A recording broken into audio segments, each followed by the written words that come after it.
Washington went to Oklahoma State. Mason Rudolph went Wait, to hold on, Oklahoma State. Pause. Could you hear the text messages?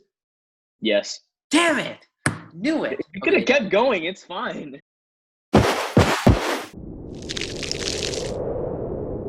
Hello, everybody, and welcome back to the Cold Hard Truth podcast. I'm Anish Gupta. I'm Srikar and Anish.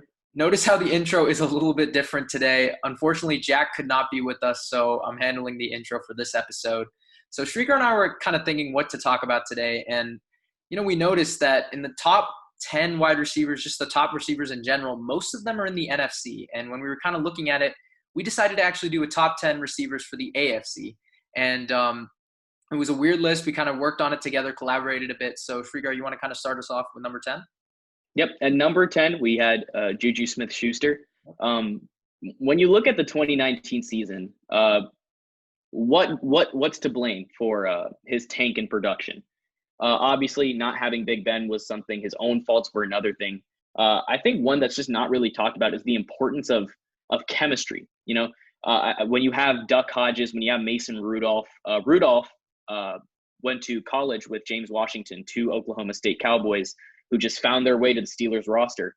And Rudolph, he actually grew accustomed to throwing to receivers lower on the Steelers depth chart. So I think his experience working with Smith-Schuster may have been limited by comparison with his lack of experience working with the first team and also working with Washington. But I mean, with Ben Roethlisberger coming back, a quarterback who trusts Juju Smith-Schuster, I think he may once again be ready to become elite. But we did another episode on this, the Breakout or Flameout episode. I'd go check that out if you haven't already. We talk about Juju a little bit there. But I think both of us think that he can break out, especially with Deontay Johnson, Chase Claypool, Eric Ebron. I think with the weapons he has and Big Ben coming back, of course, I think he can improve. So we're going to keep him at 10 on this list just to be safe. You have anything to say about that? Yeah, I think when we looked at it, there were a couple honorable mentions that I should kind of throw out there. That being with Julian Edelman was one of them. I think what didn't want me to put him on this list was just he led the league in drops. He hasn't made a Pro Bowl his entire career. And what am I going to get with him and Cam Newton? I don't know that yet. So that's what kind of put me there, him being just outside. Same thing with Brandon Cooks. I don't know how he's going to do in his new system. But he's been great throughout. Like, he's been on different teams, the Saints, the Pats, the Rams, and he's consistently produced. But we've seen him choke in big games, and I know Jack's not here to kind of clown me on it, but that is a big thing for me. So that was why we kind of put him on the outskirts of it. So, yeah, those were a couple honorable mentions. A.J. Brown being one of them. He's just too young. We got to see more from him. Tyler Boyd, another one that, I think can really be a star, but we need to see more. I think more consistency. But I'm actually going to go with another Bengals receiver at number 9, and that is going to be A.J. Green. And a lot of people have really slept on him. We've really forgotten about A.J. Green's caliber in these past couple seasons. And, I mean, what do I need to say? This dude has seven Pro Bowls on his resume. He is a consistent 1,000-yard producer, clear number 1 receiver for the Bengals for the last, 8 years. And what's not to like about his game? He's tall, he's fast, he can get you the deep ball, he can take a slant to the house. And I think, his last season, I believe he had 700 yards in 9 games, and to go along with 6 touchdowns. So in 9 games, that's pretty solid production.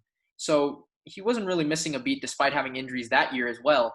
Obviously, we haven't seen him on the field in 1.5 years, but we got to give props to him. I think when last time he touched the field, he was arguably a top 5 receiver. So unfortunately, we have to keep him not even top 5 in the AFC, but we got to give props to him for what he's done over the course of his career. And I think 9 is a perfect spot for him. Srikar, any thoughts on A.J. Green at 9? And with A.J. Green coming back this year, obviously you got a new quarterback in Joe Burrow. Yeah. Will that help or hurt his production? Yet to be seen, because obviously they have more weapons now. You got Joe Mixon, Tyler Boyd. You got Jonah Williams coming back with O-line. I think that's going to help him too, more time. So yeah, it's yet to be seen. I think a safe spot is 9. I wouldn't put him any higher, any lower. I think that's solid. So Srikar, you want to go to number 8 on our list? At number 8, we have T.Y. Hilton. And we hit on this before with A.J. Green, but the biggest question mark is health. Hilton just needs to stay healthy. If he can do that, he's in line for a monster season. I mean, you got Phillip Rivers now. Hilton is typically among the leaders in receiving yards. I mean, you just ask Keenan Allen. Keenan Allen has benefited greatly from a healthy target share thanks to Rivers. So Hilton being the wide receiver 1, and holding a very similar role to that of Allen. I think we can agree on that. I think he should have no trouble going over 1,000 yards and his typical 5 or 6 touchdowns. Defense is still going to key in on Hilton, but I don't think they're going to be doing that so often because now you got Michael Pittman Jr., the potential emergence of Paris Campbell in the slot. Again, as long as he stays healthy, Hilton will be the leader in the wide receiver room and potentially one of the leaders in the league in terms of receiving yards. Yeah, I think that's a really good analysis of T.Y. Hilton. Now, I know some people might – I was actually kind of skeptical to keep him on 8. I haven't really liked T.Y. Hilton outside of Andrew Luck. He's been one of kind of my favorite receivers to watch this past decade, but outside of Andrew Luck, he has not produced. We have seen that time and time again, obviously with Andrew Luck getting injured. So now he does get a quarterback that we've seen thrive with good wide receivers with Keenan Allen. He's had Antonio Gates, right? We've seen Phillip Rivers do this with great talents, and T.Y. Hilton is no exception to being a talented receiver. So I think you give him Phillip Rivers over Jacoby Brissett, Phillip Rivers who's not afraid to throw that deep ball. I know he throws a lot of interceptions, but he also throws a lot of touchdowns too. So I think T.Y. Hilton's a great fit for Phillip Rivers, and we see him. We've seen him lead the league in receiving yards a few seasons ago. I think we can easily see 1,100 plus yards from T.Y. Hilton and a bounce-back season after, kind of a disappointing one with Jacoby Brissett. So I think now we're going to go to number 7. I think there was enough said about T.Y. Hilton, who's a great receiver, but I think we're going to go with number 7 here. And I put at number 7 one of my favorite players to watch in the NFL, Jarvis Landry, and it's funny because people hate on him, but also people love him at the same time. I get a bit of both when I hear about Jarvis Landry.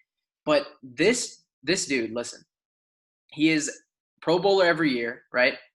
And we had Srikar who had the audacity to say Emmanuel Sanders was better. Stop. We'll leave that alone. No. We're going to leave that alone. We'll leave that alone. But I was pretty mad as a Browns fan. But listen, like Jarvis Landry is a consistent Pro Bowl. He's made the Pro Bowl every year since his rookie season. We've seen him lead the league in receptions. And actually, I mean, there was kind of this whole notion that he was just a slant guy, kind of like what we're seeing with Michael Thomas, because when he led the league in receptions, he didn't even amass 1,000 yards, which I found really weird. But he's increased his yards per catch to now 14.1 this past year with the Browns, and I believe he had 12.6 2 seasons ago. So that's pretty solid.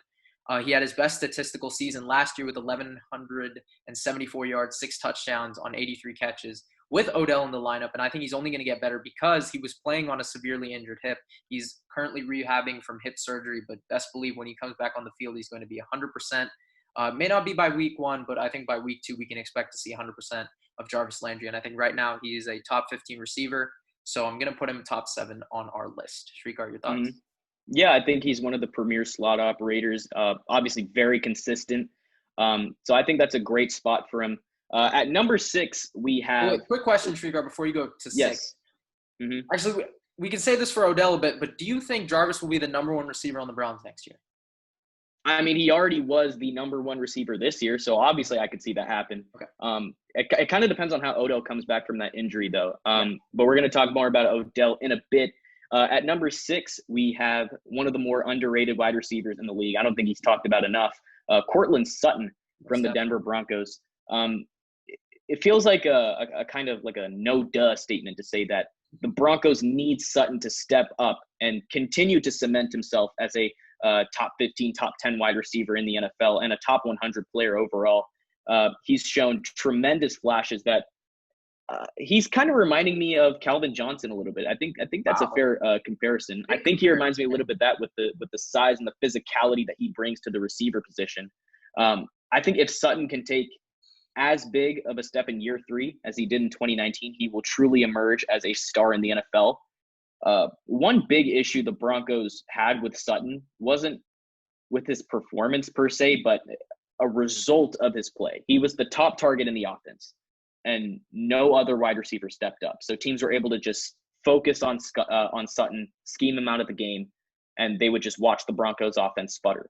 There were multiple games that saw this happen to the Broncos, with the most prominent one being their game against Minnesota, which was before Drew Lock entered as the starting quarterback. Yeah. So now the Broncos have more stability at the quarterback position, but also they have the talent at receiver to demand attention. Those 2 factors should be a major boost for Sutton and what he can do on the field for the Broncos.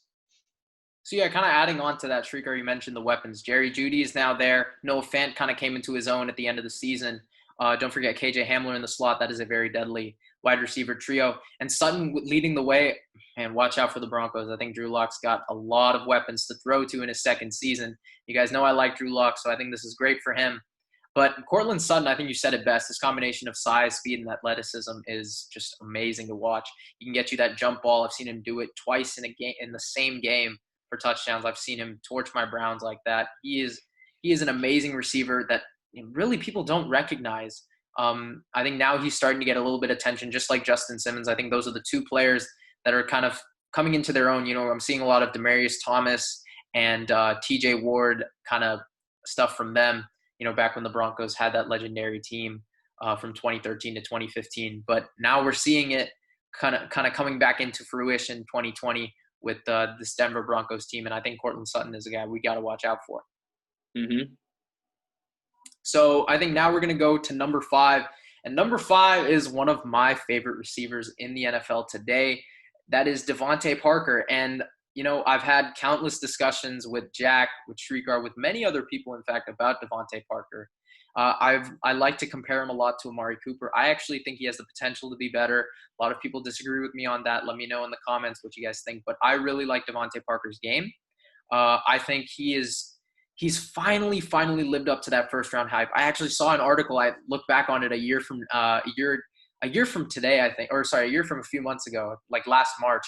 And there was an article by Colleen Wolfe who said, who had a list of players from each team that will probably be gone from the team next season. And sure enough, Devante Parker was there for the Dolphins, and she kind of viewed him as a bust.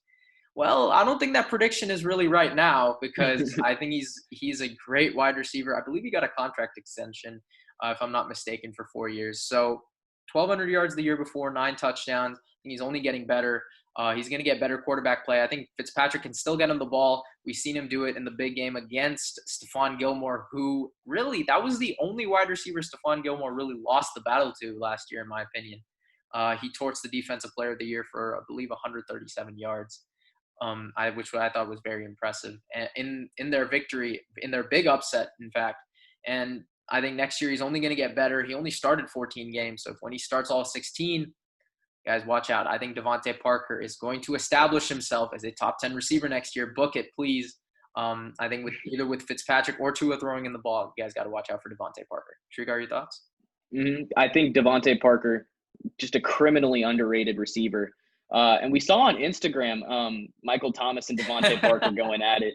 I think that was really funny. I think Parker can definitely turn into a top 10 receiver at the end of the year. It's definitely not out of the question. Oh yeah. I could definitely see it happen.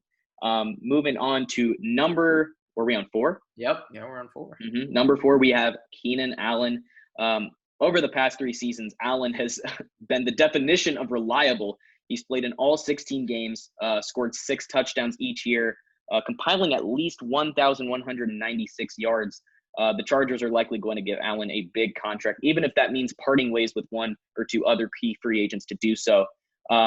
And the free agents in 2021, Keenan Allen, Joey Bosa, Hunter Henry, Desmond King, and Melvin. Yeah, I saw that list. It's crazy. 7 key starters for free agency next season. So, Hey, Chargers fans, well, if they have any fans, no, I'm just kidding. But, hey, Chargers, you got to do your thing this year, because it's pretty bad. But, yeah, keep going. I think, just looking at each one of them, Henry, he's had trouble staying healthy early in his NFL career. And if that doesn't change in 2020, Chargers could go a different way at tight end. That could make it even more important for them to work out a long-term deal with Allen, who would serve as a great top target for Justin Herbert as he adjusts to the NFL level. While Tyrod Taylor may be LA's starting quarterback in the short term, it doesn't change the fact that Allen is already an integral part of the team's offense, and he would be so tough to replace if he doesn't return in 2021. Mike Williams, he's been pretty inconsistent. I don't think the Chargers have any other number 1 receivers on their roster. So I think it just goes to show that he's a top 4 receiver in the AFC, in my opinion. I think just his value to his team. I just don't see who could possibly be a replacement for Keenan Allen in that system. I would definitely work out a long-term deal with him as soon as possible. Yeah, I think you said it best. I think Keenan Allen is a very, very solid receiver. I think he's top 10 in my book, maybe even top 7. I think I'd keep him around there, top 7, top 8.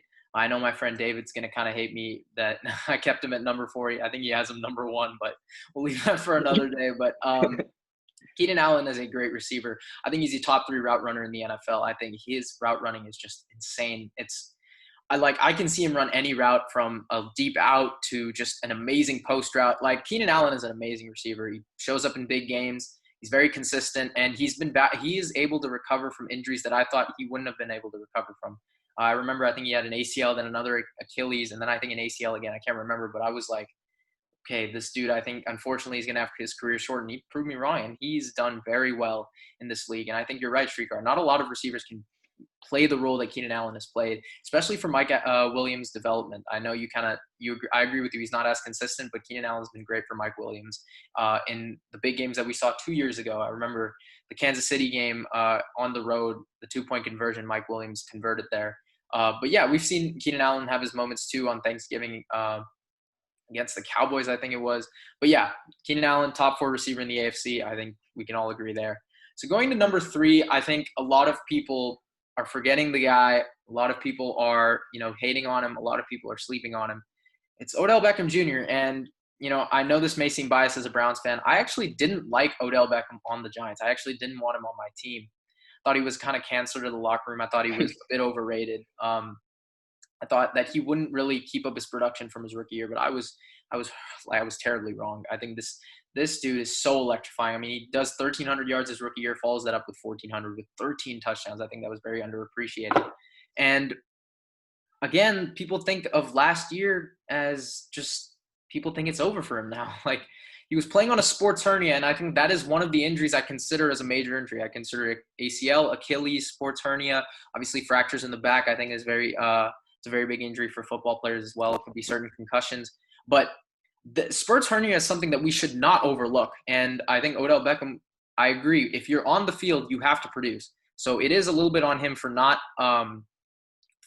sitting on the sidelines and still trying to play. But that being said, we're looking at him at a down year with 74 catches, 1,035 yards and 4 touchdowns. That's a good year for most receivers. But obviously for Odell Beckham's talent, that is a down year. But he's had successful core muscle surgery.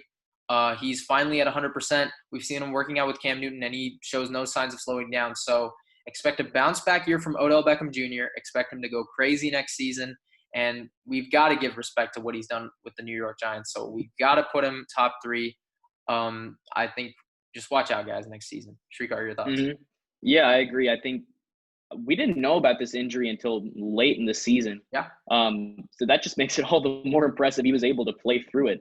And I agree with what you said. Even if you're on the field, you got to be expected to produce. If you're on there, you need to produce. That's just how it is in the NFL. So, I mean, I think Odell's going to have a much better year in 2020. It's yet to be seen because we had this we touched on this earlier, but Jarvis versus Odell, who's going to emerge as that number 1.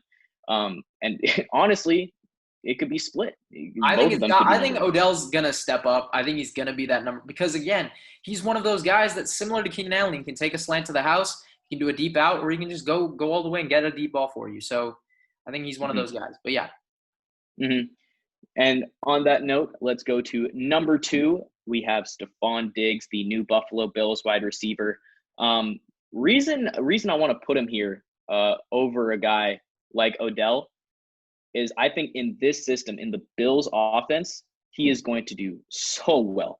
Because when looking at the Bills offense, they will now have Stefon Diggs to set the tone along with solid complementary options such as John Brown and Cole Beasley. There is a healthy balance. That's my guy. Beasley.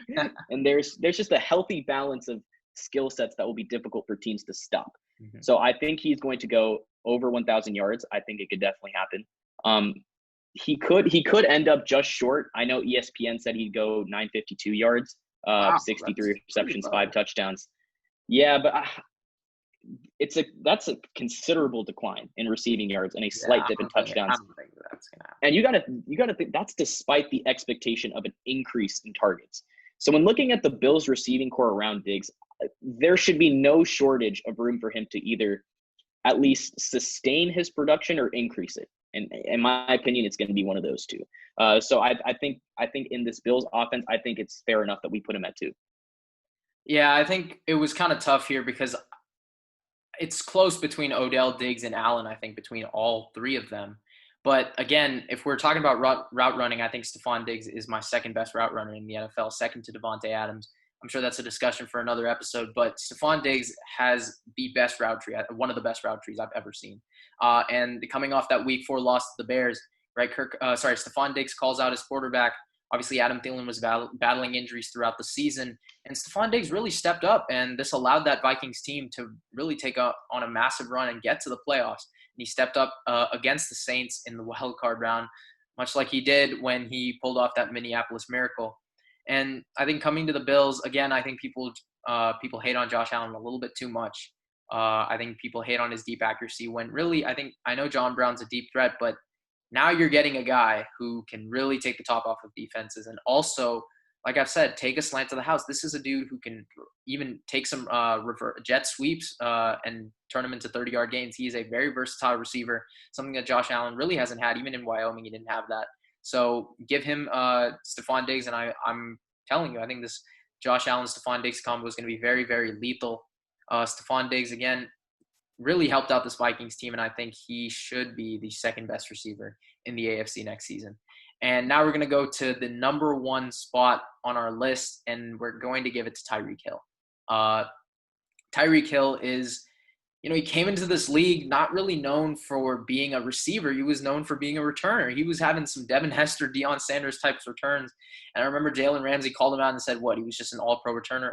Well, who's laughing now, because Tyreek Hill has become a 4-time Pro Bowler, and he has amassed 1,100 yards twice. He obviously had that, I think it was 1,479 yards 2 seasons ago with 12 touchdowns, which is very, very impressive.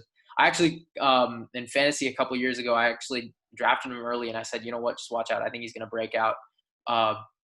Coming in, I thought he would break out with Alex Smith, which is what he did, and he really didn't slow down there with Patrick Mahomes. So what's not to like about his game? He's fast. He's very versatile, like Stefon Diggs. But I mean, this speed we're talking about, this is world-class speed. It's game-breaking. Exactly, and we saw that in the Super Bowl. Srikar, I know you don't want to bring it up, but 3rd and 15, and Jet chip wasp. It was Tyreek Hill who got open, and Mahomes found him. And Tyreek Hill really essentially was one of the guys that kind of burnt Richard Sherman that game. Last season, he had 860 yards in 12 games with, I believe, 7 touchdowns, which is pretty impressive. Obviously, he had a shoulder injury dating back to week 1 against the Jaguars.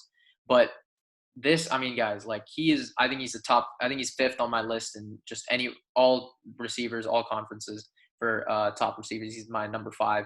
But he's the best receiver in the AFC. He's going to continue his production with Patrick Mahomes. And, what's not to like? Srikar, you want to continue off what I said? Yeah, I think with Tyreek Hill's speed, it doesn't just allow Patrick Mahomes to, I guess, pepper opposing defenses with deep passes. I think Hill also acts as perhaps the ultimate decoy, because he's going to force safeties to take him seriously on every passing play. Not that Hill isn't productive, especially on the deep stuff. Last season, he caught 13 passes of 20 air yards or more for 473 yards and 5 touchdowns. That's really good. So I think it's fair if you have him at 5, even 6 on your list. I think that's fine across all conferences.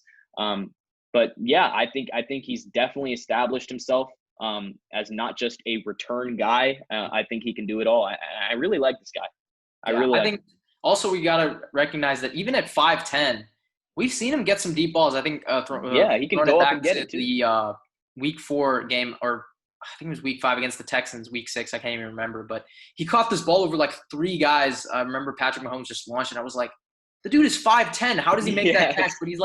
But he's doing some crazy stuff that I really didn't expect from him. But hey, it's Tyreek Hill, and I think we gotta give him his respect. Obviously, a Super Bowl champion now, and he was a big part of that Chiefs Super Bowl 54 victory. And just one last thing, I think it's hard for defenses to disguise coverages against him, because Kelsey can go get you a reception over the middle, but Tyreek Hill, he can burn you deep, get you off a jet sweep, take a slant, right? I think all these receivers are very versatile in the AFC, and I think we've seen that in our rankings. So yeah, that being said, thank you so much for watching this episode. If you like more and want to see other episodes, check our links down below in the description. Our Instagram will be down there. You can catch our podcast on YouTube, Spotify, and Apple Podcasts. Thanks for watching, and we'll see you next time.